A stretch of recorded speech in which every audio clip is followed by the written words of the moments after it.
Coming up on today's episode of Project Lifetime. If something is going to burn me, let it set me on fire. And let me keep that fire alive. Let me use that fire to achieve something greater than I could have without it. Welcome to the Project Lifetime podcast. It features interviews with incredible people about how to live better with the time we have. I'm the creator and host, Michelle Cen. Today's guest, Aubrie Lee, says she's an artist because she wants to be, and an activist because she has to be. She was born with a rare form of muscular dystrophy. The more she uses her muscles, the weaker they get. Aubrie studied engineering at Stanford and is now a brand manager at Google.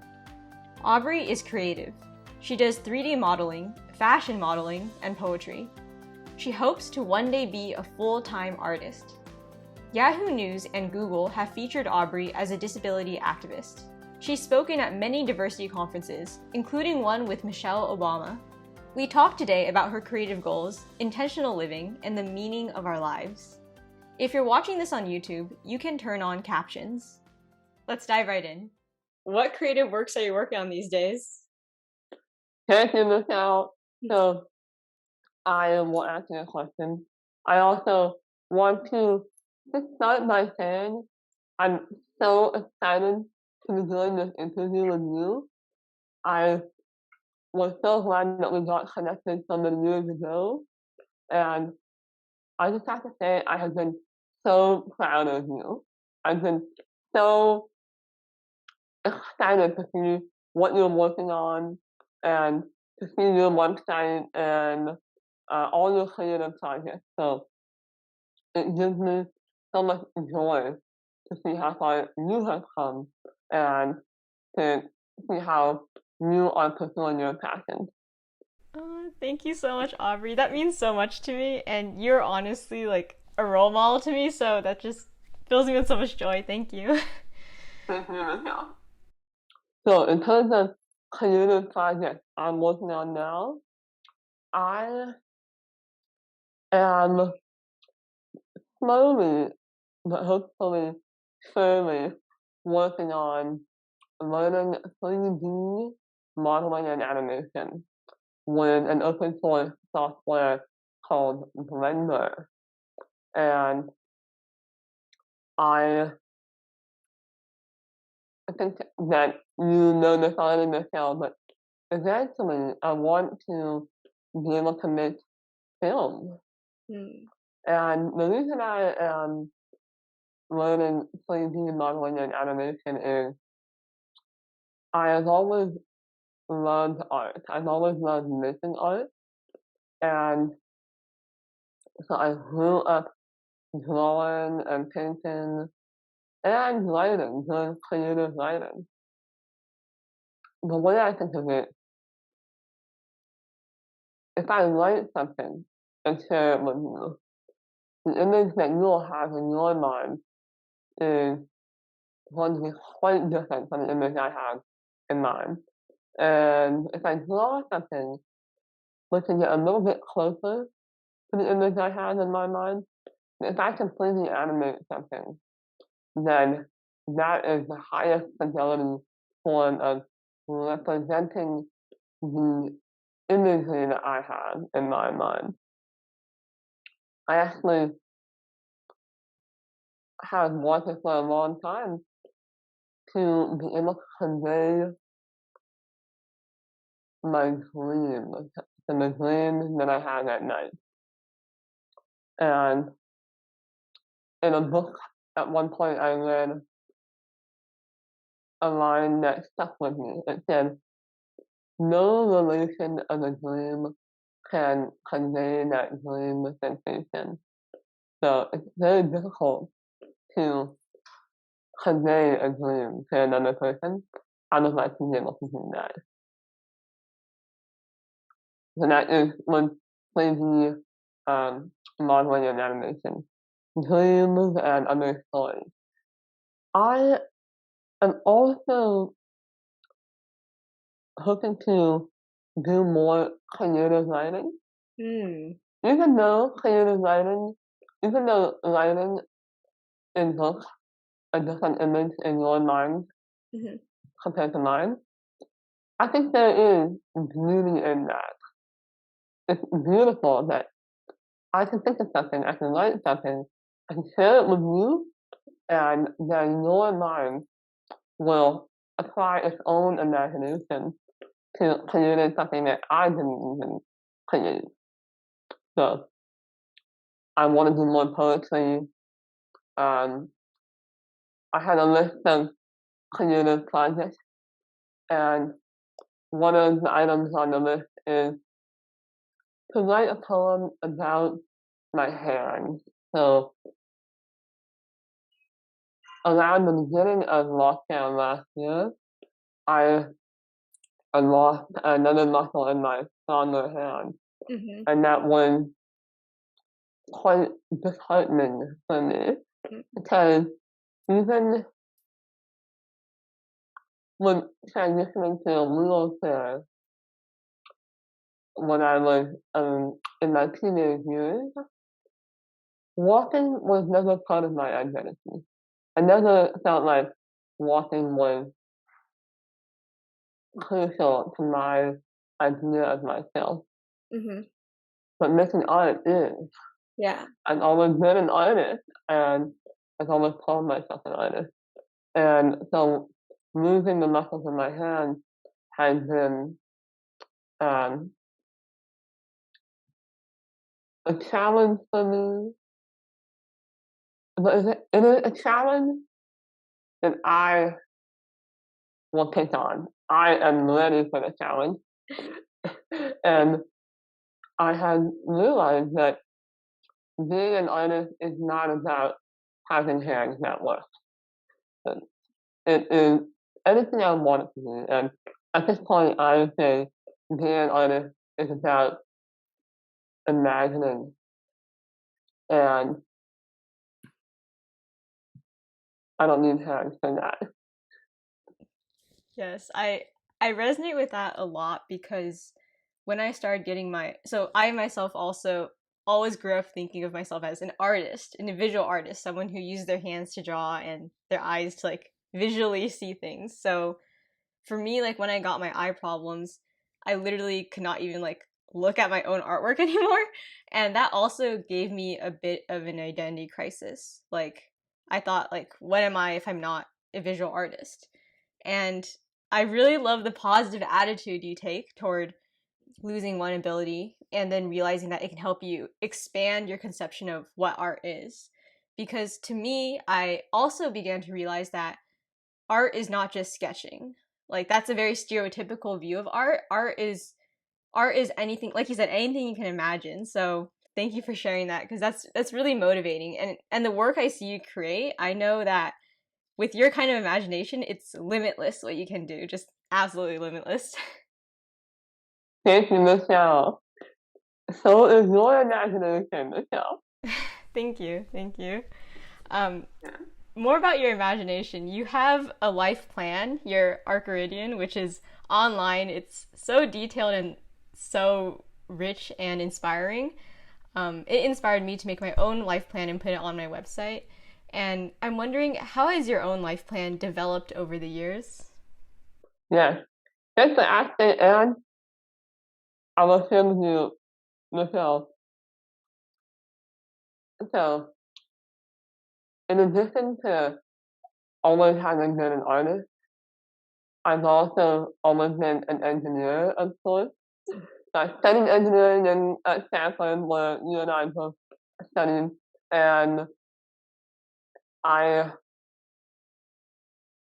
I have perhaps as much of an engineering mind as an artist mind, and this is all my trying to justify something that is a little bit embarrassing, which is I keep a daily journal of highlights of my day.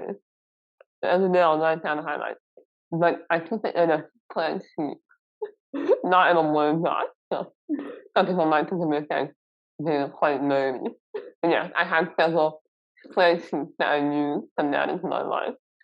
And in my list of highlights, the day I saw that you had made your own life plan based on mine, that was absolutely the highlight of my day. I was, yeah, I was so touched that something that I made could have inspired you to make your own life plan.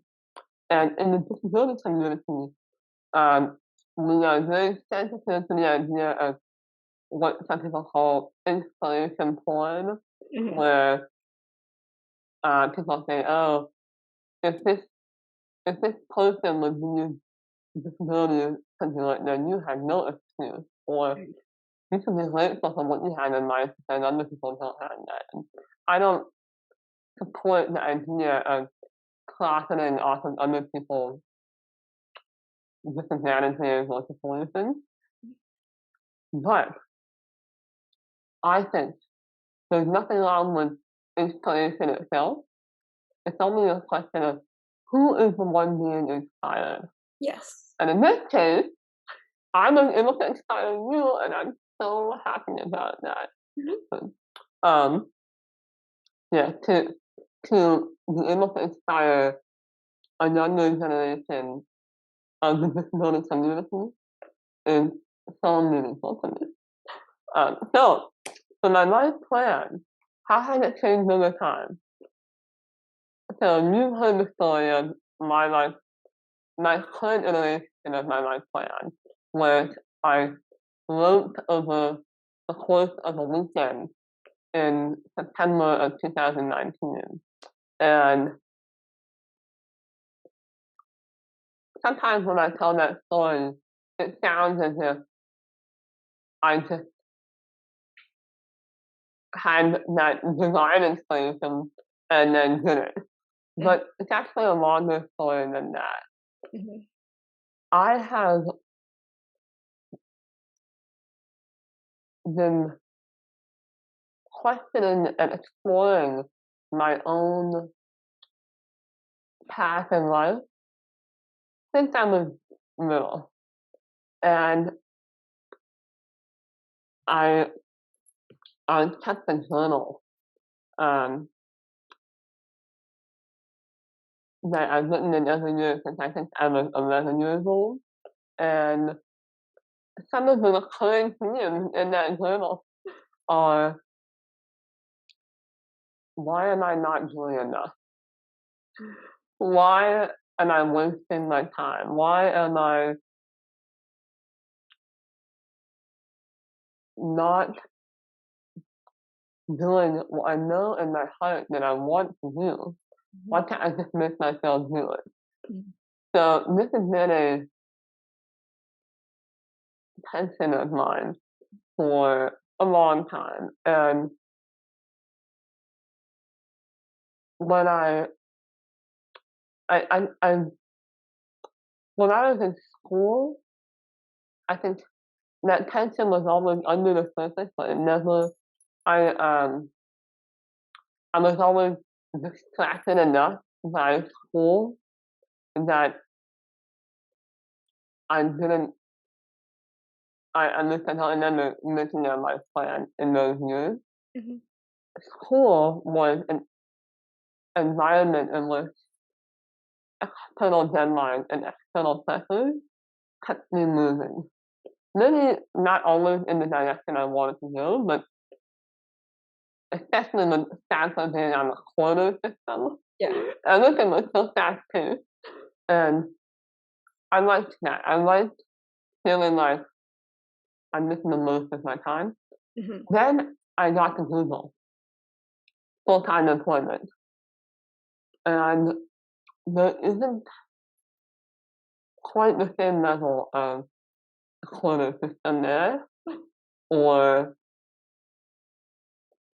um, it's at that point I had more independence, and with more independence, I had fewer constraints and fewer external deadlines and pressures. And in the absence of final season, I would set New Year's resolutions. So the first, I think the first New Year that I had outside of school, I said I would like to externalize my mind. What I meant by that was I want to write things down more. I want to share more of my ideas with other people. I want to get my ideas out of my mind. And the next year, I realized that externalizing my mind was just one example of a habit that I wanted to form. And the higher level goal was to be intentional. And that was my New Year's resolution the next year. And every year since then, I've had a variation on that resolution to be intentional. And so in my early years at Google, I did write variations of my plan. I had documents and spreadsheets about what I wanted to accomplish. But the breakthrough was really in September of 2019 when I devised the concept of the meta plan. Because a list, um, a list of goals is not a plan. I really have to decide when I'm going to do something. Then it becomes a plan. Right. And yeah, on the, I mean, to answer the question in terms of what goals may have changed, Mm-hmm. I was actually reflecting on this recently. Many of my goals have not changed. Mm-hmm. And I'll tell you, Michelle, I'm a very impatient person. Mm-hmm. And I used to joke that, and I'm also a futurist. I think of myself as a futurist. But I used to joke that I think of the future only in terms of 100 years from now Mm-hmm. or tomorrow. And I was not very, I had not developed my sense of everything in between. Mm. But now I feel that I have a better understanding of the amount of time it can take to achieve a goal. There are goals I've had on my list for 5 years right now. And this year I'm making progress on those goals. And that is okay. It's okay that it took 5 years. Um, Once upon a time, I was not okay with that. Mm. In the past, I would say I'm not good enough. And now I feel that I am more accepting of my own pace in life. One of your life plans, it mentioned how you want to build this deck where you can view the sky and have this 360 view. Can you talk more about that? Because it sounds really cool. Absolutely. Um, yeah, so that item in my life plan is to build a house with a lamp going up to a deck on the roof, Mm-hmm. from which I can see 360, the 360 sky, and why I have that, a few reasons. Um, I love clouds. I love pretty clouds, especially the wispy clouds. I think they may be called cirrus clouds Mm-hmm. and variations on that. And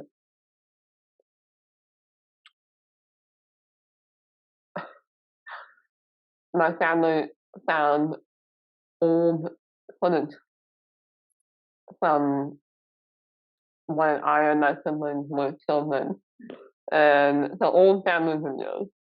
And at one point, little Aubrie had gotten a hold of the camera. I wasn't that young. I was maybe 8 years old or so, 8 or 9. Mm-hmm. And you know what I thought was worthy recording on video. The clouds moving? Yeah, yeah. I watched a clip recently of this. I'm recording either a sunrise or a sunset, and the beautiful colors in those beautiful clouds, and I can hear my little brother's voice in the background asking what I'm doing and wanting to go do something else, and I'm just sitting there recording the clouds, and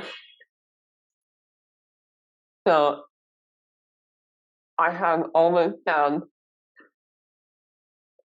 I've almost found it tragic that nature, and especially the clouds, have so much beauty Yeah. that no one will ever witness.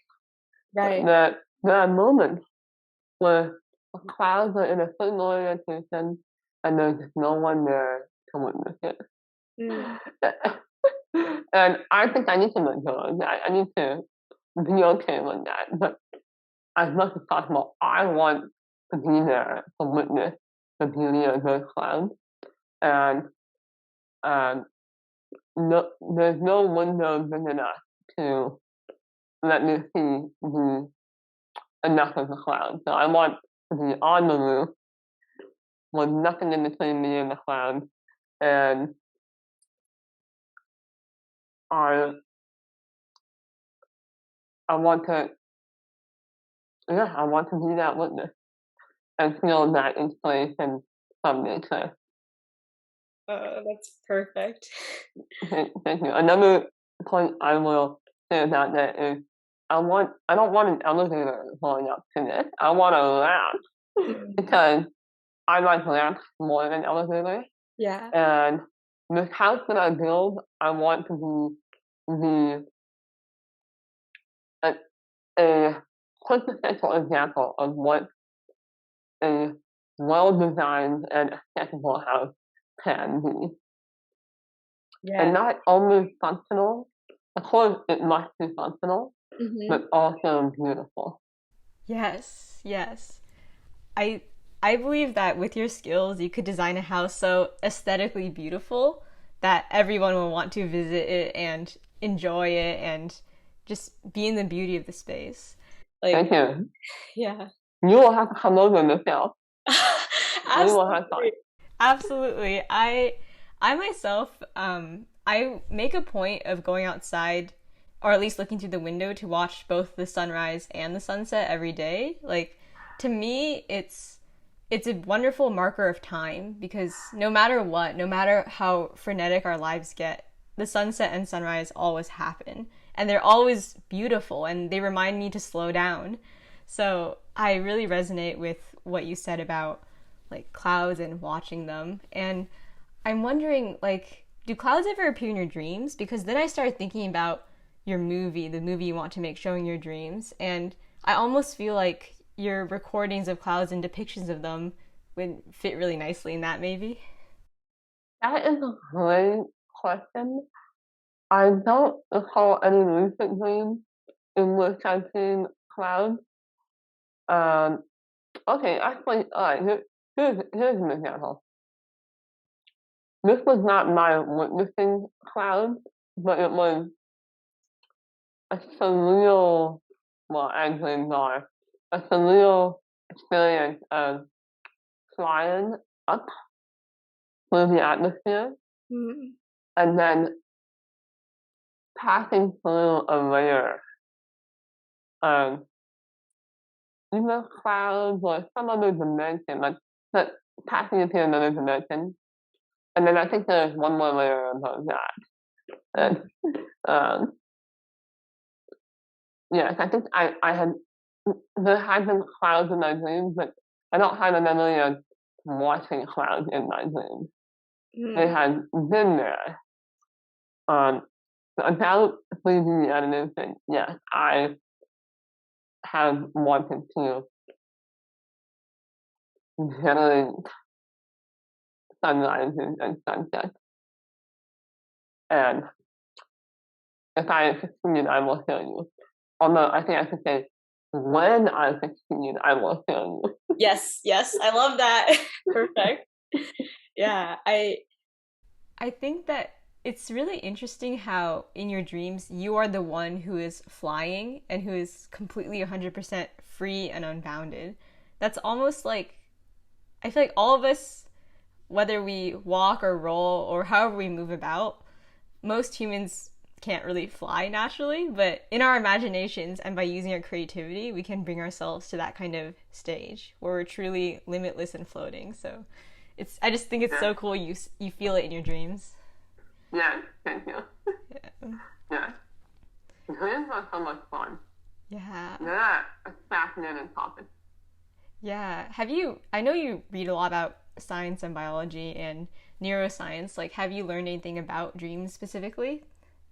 Um, I what I've learned from dreams, um, you can kind of find better explanations out there, but the way I understand dreams is they they are a neurological process of synthesizing the information from the previous day and reshaping connections in the brain. And I think that the fact that dreams are so magical Mm-hmm. is an accident. But I think that there's, there's not necessarily a reason why dreams can be so special and meaningful. Mm-hmm. And this is where I think it, the artistry comes in and the imagination is, Mm-hmm. yes, perhaps Mm-hmm. dreams are just a biological process like any other. Mm-hmm. Perhaps as human beings, you and I are just organisms going about our lives and trying to survive and see what another organisms try to do. Mm-hmm. Maybe we are just atoms arranged in a certain orientation, and there's nothing more to it than that. But somehow, humans love to ascribe more meaning than that Right. to our lives, to ourselves, to our experiences, and that is the fun part of living. Yes, absolutely. That was a really beautiful explanation. There's a quote I recently heard that is, um, nothing itself has inherent meaning. It's the meaning we give it. Mm-hmm. So yeah, maybe dreams themselves don't have an inherent significance, but like you said, by interpreting them, we can find meaning and draw inspiration from them. Mm-hmm. Yes, and I love the topic of meaning Mm-hmm. because while there are commonalities between what different people find meaningful, Mm-hmm. I do think each of us has the autonomy to create our own meaning Yes. and to decide what we find meaningful. And I know we're getting close to the end of my call, Michelle, but I want to ask you, what is meaningful to you? Ooh. And what is the meaning in your life or of your life? Oh, that's a great question. Like, when I was making the life plan based off your questions, I also had to think about that a bit. And for me, I think I find meaning in people finding meaning in things. Like, that sounds very meta, but I think one of the greatest things about humans is that we have the ability to interpret things and find significance out of suffering. How we can take Mm-hmm. something which might be tragic and turn it into something that's like a miracle from the way that we draw lessons from things, interpret things, and ultimately like make from darkness sunshine. I think that is very beautiful, and that is what drives me all the time, to think about how we can transcend our mundane lives and use our creativity to find something greater than that. So that's meaning to me. Meaning is finding meaning in things. Yes, that is amazing. That makes me think of an idea I was pondering just yesterday. Mm-hmm. When we encounter suffering and struggle, some whatever it may be, some other people, some think we might feel that we are burned. But I want to remember that